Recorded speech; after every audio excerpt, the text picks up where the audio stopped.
हमने यहाँ आज करेंगे हम क्लास 11 बिजनेस स्टडीज़ एंड आज का हमारा टॉपिक है टाइप्स ऑफ डिबेंचर्स। तो देखते हैं गाइस डिबेंचर्स कितने टाइप्स के होते हैं एंड इस चैनल पे हम जितनी भी वीडियोस करेंगे वो सभी एनसीईआरटी की बुक्स में से करेंगे। तो देखो बुक में क्या लिखा हुआ है। सबसे पहले जानते हैं सिक्योर्ड एंड अनसिक्योर्ड डिबेंचर्स क्या होते हैं। Secured debentures are such which create a charge on the assets of the company thereby mortgaging the assets of the company. तो सिक्योर्ड डिबेंचर्स वो डिबेंचर्स होते हैं जो एसेट्स के अगेंस्ट चार्ज करते हैं। यानी इसका मतलब क्या है, यानी अगर जब हम इन डिबेंचर्स को इशू करते हैं तो हमें एसेट्स मोर्टगेज करने पड़ते हैं, यानी गिरवी रखने पड़ते हैं, तब जाके हमें पैसा मिलता है। दोबारा बता रही हूँ कि इन डिबेंचर्स में क्या होता है कि पैसा लेने के लिए लोगों से, डिबेंचर होल्डर से, हमें एसेट्स गिरवी रखने पड़ते हैं, तब जाके जो है हमें पैसा मिलता है। मतलब सिक्योरिटी बेसिकली हम बोल सकते हैं कि हमें एसेट्स को एज अ सिक्योरिटी रखना पड़ता है। रीज़न क्या है कि अगर बाय चांस आप उनके पैसे ना दे पाओ डिबेंचर होल्डर्स के, तो वो लोग आपकी एसेट्स और प्रॉपर्टी बेच देंगे, अपना पैसा हासिल कर लेंगे। अभी अनसिक्योर्ड डिबेंचर्स क्या होते हैं, जो कोई चार्ज नहीं करते एसेट्स के अगेंस्ट, यानी उसमें कोई सिक्योरिटी नहीं रखनी, कुछ गिरवी नहीं रखना, डिबेंचर्स जस्ट इशू करे, वहाँ से लोगों से पैसा मिला, बात ख़त्म। रजिस्टर्ड एंड बेरर डिबेंचर्स क्या होते हैं। Registered debentures are those which are duly recorded in the register of debenture holders maintained by the company. So registered debentures वो होते हैं जिसमें क्या होता है, जैसे कोई कंपनी है, कंपनी का एक रजिस्टर होगा, ठीक है, डिबेंचर्स के नाम से, ठीक है। तो उस रजिस्टर में उन सभी बंदों की जिन जिन लोगों ने डिबेंचर्स खरीदे हैं उन सब की एंट्री रिकॉर्ड होगी।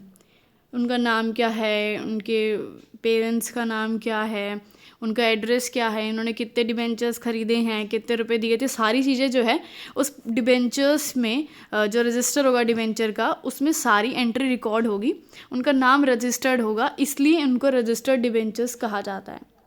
These can be transferred only through a regular instrument of transfer. और सपोज़ आपको ये डिबेंचर्स किसी के नाम पे ट्रांसफ़र करने हैं, जैसे आपको नहीं चाहिए, आपने किसी और को दे दिए, तो एक प्रॉपर मेथड होता है ट्रांसफ़र करने का, उस मेथड के थ्रू ही आप इन्हें ट्रांसफ़र कर सकते हैं। ऐसे नहीं कि पेपर किसी को उठा के दे दिए और बोले कि डिबेंचर्स आज से तुम्हारे में नहीं। एक पूरा प्रोसेस होता है, उसको फॉलो करना पड़ता है, तब जाके आप ये किसी और के नाम पर ट्रांसफ़र कर सकते हो। लेकिन बेरर डिबेंचर्स क्या होते हैं, debentures which are transferable by mere delivery. यानी ये जो डिबेंचर्स होते हैं इनकी रजिस्टर में कोई एंट्री, कोई रिकॉर्ड नहीं होता है, और इन डिबेंचर्स को अगर ट्रांसफ़र करना है तो सिर्फ आपको जो डिबेंचर के जो सर्टिफिकेट्स हैं वो सामने वाले को देने हैं, बात ख़त्म, ठीक है। ऐसे ही आप ट्रांसफ़र कर देंगे, कोई लंबा चौड़ा प्रोसीजर नहीं है। Convertible and non convertible debentures क्या होते हैं। Convertible debentures are those debentures that can be converted into equity shares after the expiry of a specified period. So convertible debentures वो होते हैं जिन्हें कि हम कन्वर्ट कर सकते हैं इक्विटी शेयर्स में, जब अपना जो स्पेसिफाइड पीरियड है, 1 साल, 2 साल, 3 साल, 4 साल, जो भी है, जब वो एक्सपायर हो जाएगा उसके बाद वो इक्विटी शेयर्स में कन्वर्ट हो जाएंगे। लेकिन नॉन कन्वर्टिबल कौन से हो गए, which can not be converted into equity shares, जिन्हें हम इक्विटी शेयर्स में कन्वर्ट नहीं कर सकते, वो डिबेंचर्स ही रहते हैं, ठीक है। Last, first and second debentures.